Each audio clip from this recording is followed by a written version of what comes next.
Subscribe कीजिए digital knowledge channel को और बेल आइकन को दबाइए लेटेस्ट टेक्नोलॉजी वीडियो सबसे पहले देखने के लिए। जीन्स लेने जाते हो 999 की है, फ़ोन लेने जाते हो 5999 का है। दोस्तों, जब भी आप कभी शॉपिंग करने जाते हो शॉपिंग मॉल में या मार्केट में कोई शर्ट लेने या फिर कोई जीन्स लेने, तो जब आप उस पर प्राइस टैग देखते हो तो आपको 599, 999 इसी तरह के प्राइजेस देखने को क्यों मिलते हैं।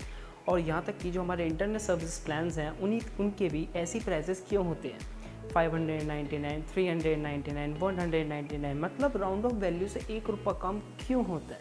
क्या आपने कभी इस चीज़ पर गौर किया है? क्या आपने कभी जानने की कोशिश की है कि ऐसा होता क्यों है? और जो मेनली बिग ब्रांडेड कंपनीज़ हैं उन सभी की ऐसे प्राइसेस क्यों होते हैं।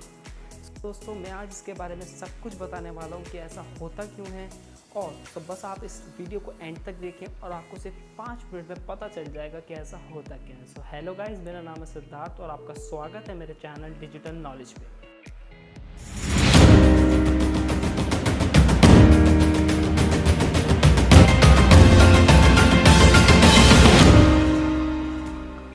आप कोई भी मार्केट में चले जाओ, आपको 100 वाली चीज़ 99 की बता के दी जाएगी, 1000 वाली चीज़ 999 की बता के दी जाएगी।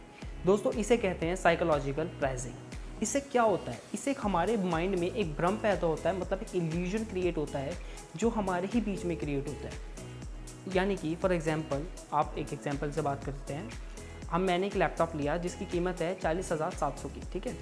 अब मैं उसको जनरली 40,000 ही बोलूँगा। अगर कोई मेरे से पूछेगा या मैं किसी को बताऊँगा कि भाई मैंने ये लैपटॉप इतने का लिया, ठीक है, वो जो 700 रुपये है वो मैं बोलूँगा ही नहीं, क्योंकि मेरे दिमाग से स्लिप हो जाएगा। मतलब कि ये जो हमारा माइंड है ये इसी तरह से काम करता है, ये जो लेफ़्ट टू राइट की वैल्यूज़ को काउंट करता है। और मार्केट सेलिंग में फ्रेंड्स इसी चीज़ का फ़ायदा उठाया जाता है। फॉर एग्ज़ाम्पल, आपका बजट है 900 रुपये और आप शर्ट लेने जाते हो जिसकी कीमत है और दुकानदार आपको दिखाता है वो शर्ट 1000 रुपये की, तो आप एकदम से बोलोगे कि नहीं भाई, ये हमारे बजट से बाहर है, ठीक है। तो फिर दूसरी जगह आपका सेम बजट वही है और दुकानदार आपको 999 रुपये वाली शर्ट दिखाने लगे, तो आप एकदम से दिख जाएगा कि अंदर ठीक है भाई, ये हमारे बजट में है, हम इसे ले लेते हैं। बट आपको ये नहीं देखा कि वो भी शर्ट 1000 की है। मतलब कि आपके दिमाग में एक इल्यूजन क्रिएट हो गया जो कि आपको उसने बता दिया कि मतलब हाँ भाई, 3 डिजिट नंबर है हमारे बजट में। तो यही है दोस्तों, इसी चीज़ का मार्केट सेलिंग में फ़ायदा उठाया जाता है।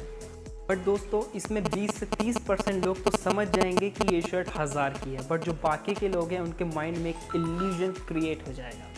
तो यस दोस्तों, ये तो रहा हमारा फर्स्ट रीज़न। अब आते हैं हम सेकंड रीज़न पे। सेकंड रीज़न है इसका दोस्तों ब्लैक मनी। अब ब्लैक मनी देखो कैसे।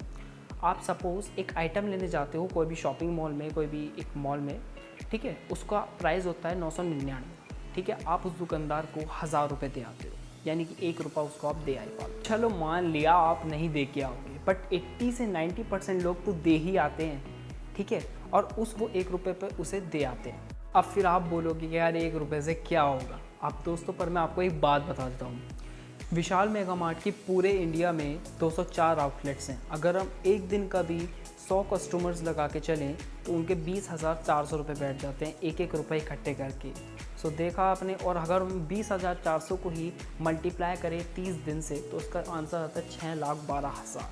तो एक महीने में उन्होंने एक रुपये इकट्ठा करके ही ऐसे इन्होंने पैसे जोड़े। सो देखा आपने, उन्होंने ऐसे ऐसे करके एक रुपये इकट्ठा करके 2 रुपये इकट्ठे करके उन्होंने कितने पैसे, एक महीने की इनकम उनकी 6,12,000 रुपये। ये मैं एवरेज लगा के चल रहा हूँ और पता नहीं कितना होगा। सो दोस्तों, आपका उस ₹1 पर हक है, तो आप उस दुकानदार के ऊपर नाच। और दोस्तों, वो लोग ऐसा चाहते हैं कि आप उन पर वो 2 रुपये पे छोड़ के आओ, इसीलिए तो वो 2000 वाली चीज़ को 1999 की रखते हैं। ऐसे ऐसे प्राइसेस रखते हैं वो कि आप जानबूझ के उन पे पास छोड़ के आओगे, जिससे कि आपके पास खुले ना हो और उनके पास भी ना हो, तो सर वो और आपके स्टेटस के चक्कर में आप उस पर छोड़। अब जो कि वो आप मनी इस पर छोड़ा है तो वो उसकी एंट्री कहीं भी शो नहीं करता है, या तो वो जिसने आपसे पैसे काटे उसकी जेब में जाता है, या जो शॉप का मालिक है उसकी जेब में जाता है। और जिसकी वो एंट्री कहीं भी शो नहीं करता, ना उस पर टैक्स लगता, ना उसको वो बुक में शो करता, वो कहीं भी शो नहीं करता, वो सीधा उसकी ब्लैक मनी में जाता है, ठीक है। तो ये देखा आपने कैसे हुआ उसका। अब हम आते हैं दोस्तों इस चीज़ पर ही कि आप इससे बच कैसे सकते हो। आप इससे बच सकते हो, आप डिजिटली पेमेंट कीजिए। आप पेटीएम से कीजिए, फ़ोनपे से कीजिए, या फिर क्रेडिट कार्ड हो या डेबिट कार्ड हो, किसी भी चीज़ से हो, मतलब जितने का ही पेमेंट है उतना ही पेमेंट कीजिए, ठीक ठीक है। और वैसे भी डिजिटल बनेगा इंडिया तभी तो बढ़ेगा इंडिया। तो दोस्तों इस बात के लिए एक लाइक तो बनता है। तो बस आखिरी में यही बोलना चाहूँगा कि आप वो 1-1 2-2 रुपये ऐसे ऐसे करके उस दुकानदार पे ना छोड़ के आएँ। दोस्तों बहुत बड़ी दुकान खोल के बैठा है, उससे अगर आप ऐसे छोड़ के आओगे पैसे तो उसमें आपका कोई भला नहीं है, बल्कि उस दुकानदार का ही भला है। आपके पैसों से उसका स्टेटस और बढ़ रहा है, वो और बड़ा होता जा रहा है। और वहीं आपको सिग्नल लाइट में मिल जाए तो उसको दे दो यार, ठीक है। तो हम यहीं पर ही भी करते हैं दोस्तों। अब हम चलते हैं और आप बस ख्याल रखिए अपना। बस वीडियो अच्छी लगी तो लाइक शेयर और कमेंट ज़रूर कर देना।